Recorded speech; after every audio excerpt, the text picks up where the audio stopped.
الله تبارک و تعالی په تمام شپو کې یو شپه غوره ګرځولې ده او هغه شپه په دې میاشت کې ایښې ده او په دې میاشت کې بیا خصوصا په آخري عشرې کې ایښې ده څنګه چې په ټولو میاشتو باندې 11 میاشتو باندې الله تبارک و تعالی رمضان المبارک له فضیلت ورکړی دی دغه شانته په دې دریو عشرو کې د دوه باندې بیا الله تبارک و تعالی آخري عشرې له فضیلت ورکړی دی غوروالي ورکړی دی او د نبی علیه الصلاۃ والسلام خپل دا حالت ام المؤمنین حضرت عائشہ صدیقہ رضی الله تعالی عنها فرمای كان رسول الله صلى الله عليه وسلم يجتهد في العشر الأواخر ما لا يجتهد في غيره شكل بآخر عشر راغللا نو نبي كريم صلى الله عليه وسلم آغا مجاهدا وآغا مشاقت كو چاغا مخکنو دو عشرو کی نکو او بالحديث کی دق ام المؤمنين عائشة صديقة رضي الله تعالى عنها فرمائی چې نبی کریم صلی الله علیه وسلم طریقه دا واذا دخل العشر شد میزره اخری عشره به داخل شلا نو خپل لنګ به مضبوط تړو او دغه نرست بیا واحیا لیله وايقظ اهله شپې شو ګربه کولا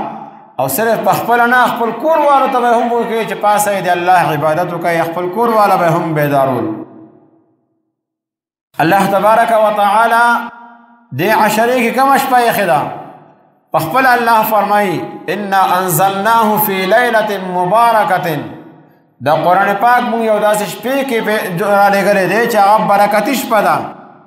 او بیا تفسیر سره سورۃ القدر دی هغه تذکرہ کې ان انزلناه فی لیلۃ القدر وما ادراک ما لیلۃ القدر مونږ دا قران پاک سره لګلې دی چې د هغې سره ستاسو سینې منور دي قرآن پاک چې موږ رالیږلی دی چې هغې سره تاسو د آخرت لپاره تیاري کوئ قرآن پاک چې موږ راولیږو چې هغې سره ستاسو اصلاح وشله د اعمالو د اخلاقو د معاملاتو د معاشرت د عباداتو طریقې درته وښوله دا قرآن چې ما رالیږلی دی دا ما په لیلة القدر کې رالیږلی دی او بیا وما ادراک ما لیلة القدر تا ته څه پته را څه معلومات دي تا ته چې لیلة القدر څه شی دی لیلة القدر خیر من الف شهر لیلة القدر د زرو میاشتو نه غوره ده زر میاشتې مسلسل ته عبادت وکړي او الله ته ولاړې مسلسل عبادت کې وباسي دا زر میاشتې د عبادت دومره ثواب څومره ثواب چې دی د هغې نه زیات او زیات څومره دی خیر غوره دی څومره غوره دی د الله تبارک و تعالی ته معلومه ده نو دا د هغې نه هم الله فرمایي دا شپه غوره ده زیاته ولې د دې شپې تعلق قرآن سره دی الله چې قرآن رالیږلی دی خپل کلام دی د الله کلام دی کومې سینې باندې رالیږلی دی هغه یې ټولو نه محبوب ګرځولی په دنیا کې کومې شپې کې چې راغلی قرآن پاک هغه الله ټولو شپو کې 360 شپو باندې هغې له غوروالي ورکړو هغه کومه شپه ده خیر من الف شهر ولې تنزل الملائکة والروح فيها بإذن ربهم من كل أمر پدې کې الله تبارک و تعالی فرشتي راځي او روح راځي یا الله په حکم سره راځي هر قسم امر هغه ته واله شوی حکم ورته شوی وي سلام سلامتیا سره حتی مطلع الفجر ته سبا خطو پورې دا شپه وي روح نه څه شی دی مراد دا یو غټه فرشته ده بعضې علما فرمایي او بعضې فرمایي فرشتو یو خاص جماعت دی چې هغه الله تبارک و تعالی فرشتې په دغه شپې کې رالیږي او دا نورو فرشتو ته هم صرف دغه شپې کې ښکاري نور دا نه ښکاري داسې جماعت الله پیدا کړی دی او بعضې فرمایي چې روح نه مراد یو خاص مخلوق دی چې هغه نه انسانان دي نه فرشتې دي نه خوراک کوي نه څښاک کوي او بعضې فرمایي چې دا د الله تبارک و تعالی خاص هغه رحمت دی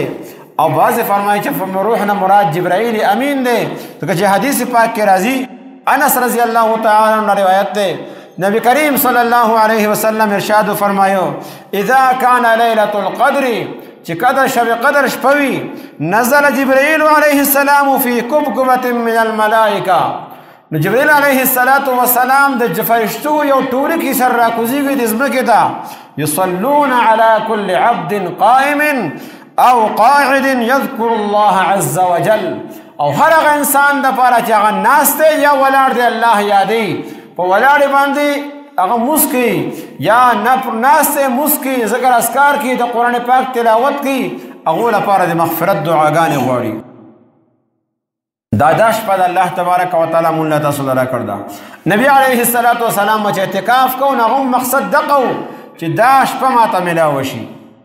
بعض علما فرمایي چې پوره کال کې الله تبارک وتعالى دایخه دا لیکن یو حدیث کې راځي زر بن حبیش فرمایي چې ما د ابی بن کعب رضی الله تعالی عنہ تاسو کو چې ستارور ابن مسعود خدا فرمایي چې چا پوره کال شپې قیام کو بس هغه د ولادت قدر ملاوي شي نو هغه الله دې باغ باندې رحم وکي هغه دې لپاره ویل چې خلق هغه بالکل توکل ونکي کنه ما د نبی علیه الصلاۃ والسلام نو ورېدي دي او هغه ته پته نشته دی چې دا الله تبارک وتعالى په دې اخري عشره کې خدا رمضان مبارک کې خدا او وشته مشپه ده نو کله وشته مرضی کله یوشته مرضی کله پنځشته مرضی حدیث پاک دی تحروا ليله القدر في الوتر تاسو القدر تلاش کوي نو دا په تاقو شپو کې تلاش کوي من العشر الاواخر من رمضان د رمضان مبارک په اخري عشره کې په تاقو شپو کې نو که تاسو نه زیات عبادت نه کیږي شیخ الحدیث مولانا زکریا رحمت الله علیه کلی دی چې کم سے کم د ماسختن موز او د سار موز ته هغه امامت سره وکړه جماعت سره وکړه بیا هم ته الله تبارک وتعالى فضیلت نصیب کی کنه خدا چې دیش په دیش په کې مونږ تراوی پاتې نشي دیش په کې مونږ تراونه علاوه نور الله یاد کو لوګونه تلاوت پکې کو او لوګونه جړا وسره کو چې کله شي زمون ګناونه نه معاف شي چې دا مون ته معاف شي ځکه الله تبارک وتعالى رحمت د باران بشان ته وریږي مونږ الله ته محتاج یو د الله د مغفرت محتاج یو د الله د رحمت محتاج یو چې د الله مدد محتاج یو چې هغه ځان لپاره وغواړو رزق وغواړو موږ هغه ځان لپاره مغفرت وغواړو ځان لپاره د الله تبارک وتعالى رضا وغواړو ځان لپاره د نیک اعمال کولو توفیق وغواړو ځان لپاره د ګناه نه بچ کېدلو د الله نه توفیق وغواړو ځان لپاره دا وغواړو چې الله خپل د کور دیدار نصیب کړي ځان لپاره پر امت مسلمه لپاره دعاګانې وغواړو جماعتونو لپاره دعاګانې وغواړو مراکز او خانقاهونو لپاره دعاګانې وغواړو نیکو خلقو لپاره دعاګانې وغواړو او دا د الله نه سوال وکړو چې الله نن بهترین شپه ده ډېر مخلوق به لګیا دعاګانې وکړي زما دعا کده نه قبلای دي چا نه چا به خو به قبلای هغه چا چې قبلای دي هغه دعا زما په حق قبول کړي نو پر امت مسلمه لپاره به دعاګانې په دې شپې کې اقول پکار دي او محروم دي هغه کس حدیث پاک کې راځي چا من رمضان مبارک میاشت تیر شله دغه مغفرت ونشو نو لہذا موږ محتاج یو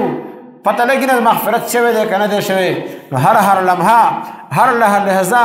دوی سیمن لاړ یوې صفات ده لغونه په دې کې د الله طرف ته متوجه کېدل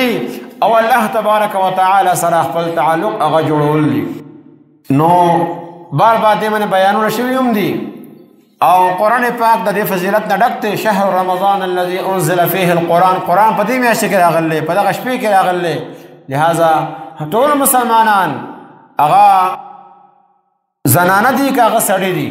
او بډاګان دي که هغه ځوانان دي هغه د الله طرف ته متوجه شي او نن چې زموږ زړه باندې کوم پردې راغلي هغه پردې د ځان نه درکول پکار دي نن موږ باندې الله تبارک وتعالى طرف نه امتحان راغلی دی فتنو کې موږ اخته یو سړی سوچ کوي چې کومې غار ته ورشم فتنه دغه ته ویل کېږي فتنه دغه ته ویل کېږي چې سړی فیصله نشي کولی چې دا لار به حقه ده که دا لار به حقه ده اوس زه کومه غاړې سره لاړ شمه نو په داسې ټایم کې دا نوجوانان چې کوم دی د بلې غاړې ته روان دي اکثریت داسې نه چې بیا زمونږ خاتمه ګورې خرابه شي او د رمضان مبارک میاشت موږ علماو ته کنځلې کوو میاشت د رمضان مبارک وي بهترین شپې وي موږ د شپې چې کوم دی ګډاګانې ګورو موږ فلمونه ګورو او موږ غلطو کارونو کې اخته یو لہذا څنګه چې بوډا محتاج دی الله ته چې الله نه وغواړي دغه شان د ځان محتاج دی 14 کالو د 15 کالو د 10 کالو ځان محتاج چې الله نه وغواړي د مرګ پته نه لګي که یو سړی مړ شو 10 کالو عمر کې او هغه په 15 کالو کې بالغ شوی دی هغه نه 15 کالو حساب هغه سره خامخا کېږي یا دغه نه وي چې لا وړو کې مزوانه کې لاړم یو سړی په 80 کالو کې وفات شي هغه سره 80 کالو حساب کېږي لہذا ځان له تیارې کول دي سستی غفلت پرېږدي دی دا چې موږ قرآن ګران لګي جماعت ته راته ګران لګي دا سستی او غفلت د ځان لرې کړي د الله کور آباد کړي د الله کور آباد کړي هر لحاظ سره د تعلیم په لحاظ سره د عبادت په لحاظ سره د تعمیر په لحاظ سره هر لحاظ سره د الله کورونه آباد کړي الله وساس زړونه آباد کړي الله وساس کورونه آباد کړي